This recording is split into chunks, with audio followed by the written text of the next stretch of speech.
Porque a neurociências é uma forma de você explicar esses processos enquanto a dinâmica de comportamento dos neurônios. Certo?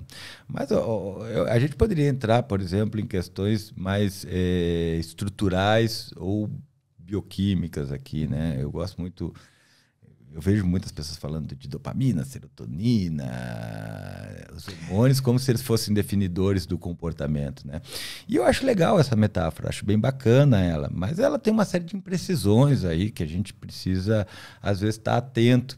Eu queria comentar uma coisa. Por favor. Falando nisso, porque assim, eu como um estudioso da neurologia, não sou neurocientista nem nada, não sou nem formado na área, mas eu lido com TDAH e, querendo ou não, eu estou em contato com isso o tempo inteiro, eu respiro isso.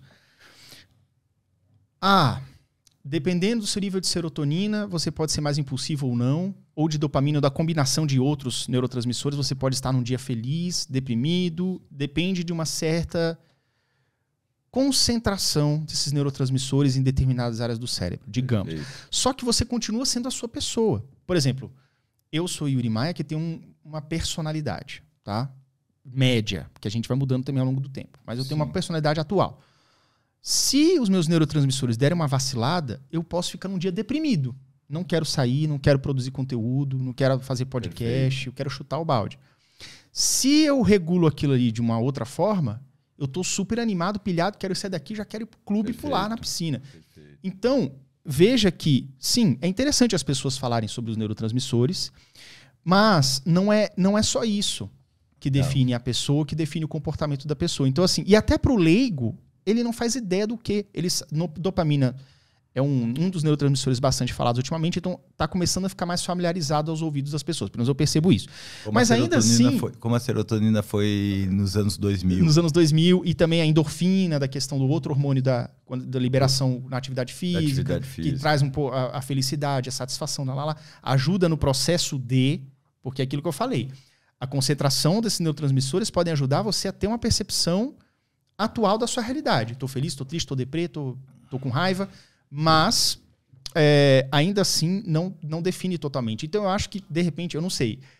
Como seria o conteúdo, então, do Fábio nesse sentido? Quando você falaria, por exemplo, sobre dopamina, você fala assim, não é bem assim, depende de outros fatores. O que você acha que poderia ser uma coisa diferente? Como é que você acha que se sentiria mais confortável de explicar algo assim para o público em geral?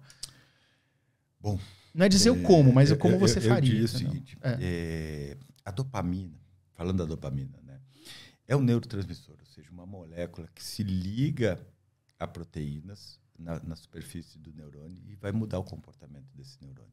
Essa dopamina está espalhada pelo cérebro inteiro e ela tem diferentes funções. Por exemplo, a dopamina está ligada à liberação de leite pelas mamas, indiretamente, certo? Porque existem neurônios em uma região do hipotálamo que sinalizam para as mulheres durante a gestação liberar prolactina. Certo?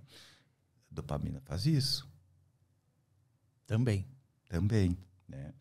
A gente sabe, por exemplo, que o mal de Parkinson é uma doença que está ligada a baixos níveis de dopamina em regiões subcorticais, em especial numa região que a gente chama de substância nigra, certo?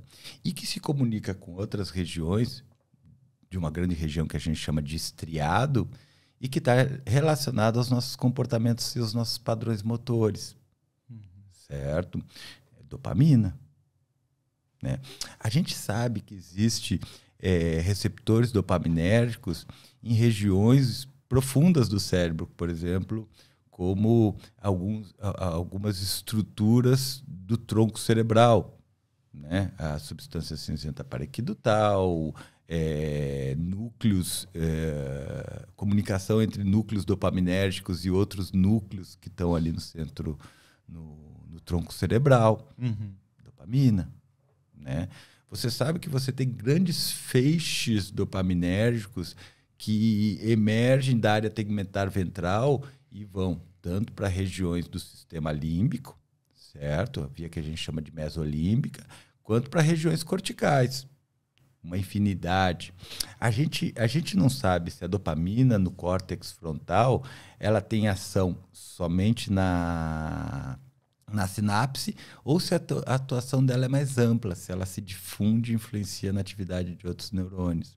Então, existe uma série de perguntas ainda em relação ao funcionamento dopaminérgico. A gente consegue, a partir de alguns experimentos, isolar algumas situações e ver a importância da dopamina sobre ela. Por exemplo, quando a gente vê que existe um aumento de dopamina que antecede um comportamento, certo? E aí a gente associa isso com motivação. A gente vê que a gente depende desse aumento de dopamina para que o organismo se mexa em direção ao objetivo. Entendi. Né? Legal. É uma forma que fica bem claro para a pessoa entender, né? Uma função bem...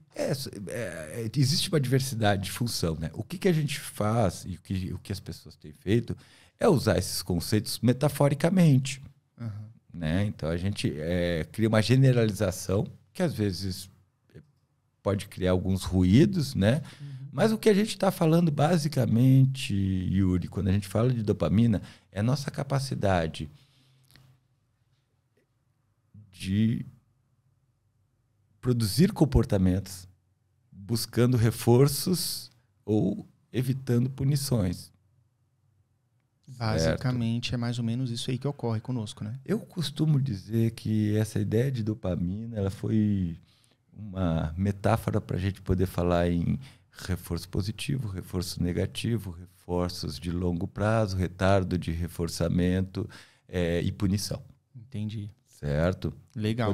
Todo o contexto onde a pessoa usa dopamina, a gente poderia usar um desses a dopamina conceitos. Seria o conceito concreto, porque tem o concreto e o abstrato. O abstrato é você usar o exemplo. A dopamina, assim, olha, tem eu sei. Tá, tudo bem. Ele é muito literal. A abstração. Não é abstração. A dopamina é uma abstração. A dopamina é a abstração. O que seria de concreto nessa questão da dopamina? A sua concentração, o comportamento é que é o concreto. Isso, exatamente. Entendi. Então, agora você entendeu também. Né? A dopamina é uma forma que a gente explica o porquê você está fazendo determinada coisa. A gente está dizendo, olha, existe uma tentativa de dar conta de uma atividade numa via específica do teu cérebro.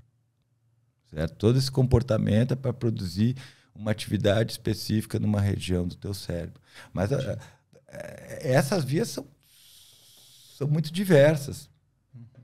Né? Então, eu falei, por exemplo, o hipotálamo lateral ele tem vias dopaminérgicas que atravessam ele. Né? Então, muitas regiões, e talvez elas estejam mais especificamente ligadas, por exemplo, a alimentação, a busca de alimentos, do que a outros fatores. Né? Então, assim,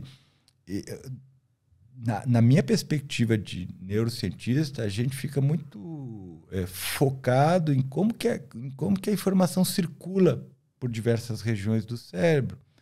Porque o nosso foco é ver como regiões que foram lesadas ou não se desenvolveram adequadamente estão influenciando no comportamento do indivíduo. Certo? Então, é um pouquinho mais localizacionista. Né? E essa ideia de dopamina ela acaba sendo um pouquinho mais generalizada. Mas eu não vou dizer que ela é errada. Ela só substitui esses termos que às vezes não é tão claro para a população de reforço positivo, reforço negativo, punição positiva e punição negativa. Entendi.